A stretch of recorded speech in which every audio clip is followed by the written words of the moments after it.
व्यवस्था कहाँ है इस राज्य में? जोर जबरदस्ती यही उनका कानून है और जोर जबरदस्ती से यहाँ राजनीति चलाई जा रही है और दिल्ली से उसका नियंत्रण हो रहा है। जो भी सरकार के खिलाफ आज जोर शोर से अपना आवाज बुलंद कर रहे हैं लोकतंत्र बचाने के लिए, उनके सबके खिलाफ एक साजिश रची जा रही है। कुछ भी हो सकता है, हमले भी हो सकते हैं हमारे सबके ऊपर, राहुल जी के ऊपर। गुंडों की मदद लेकर हम सब पर हमले हो सकते हैं। लेकिन जब से इस देश में 10 साल में हमने देखा है बीजेपी का शासन जहां जहां है या बीजेपी की पुरस्कृत शासन है, जैसे महाराष्ट्र में, वहां लोकतंत्र का,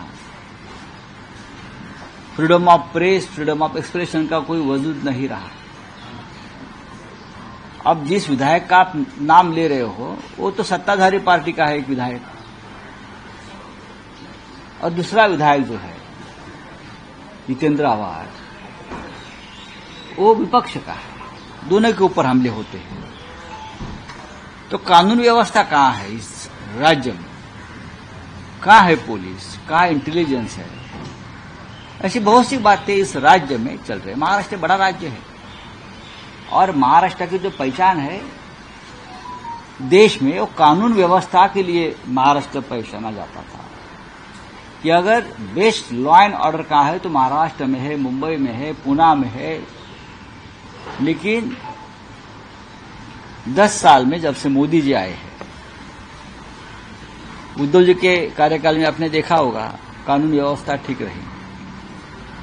लोगों को जो दंगे भड़काने वाले या इस प्रकार से काम करने वालों को बहुत कंट्रोल किया था, नेतृत्व था महाराष्ट्र को, लीडरशिप थी। अब सत्ता पर कोई नियम बाह्य व्यक्ति बिठाया है संविधान के खिलाफ जाकर, वो तो गुंडागर्दी करेगा और गुंडागर्दी का समर्थन करेगा। आपने लोकसभा चुनाव में देखा है, उससे पहले भी देखा है। जोर जबरदस्ती यही उनका कानून है और जोर जबरदस्ती से यहाँ राजनीति चलाई जा रही है और दिल्ली से उसका नियंत्रण हो रहा है। जिस प्रकार से दाऊद एक जमाने में मुंबई का अंडरवर्ल्ड कंट्रोल कर रहा था, उस तरह से मुंबई और महाराष्ट्र की सत्ता और ये सब जो चल रहा है ना, दिल्ली से कंट्रोल हो रहा है, गुजरात से कंट्रोल हो रहा है।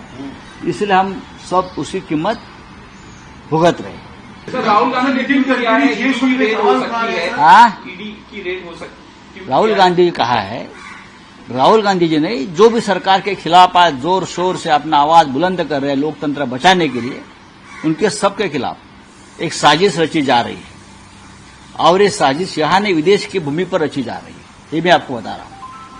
कुछ भी हो सकता है, हमले भी हो सकते हैं हमारे सबके ऊपर, राहुल जी के ऊपर।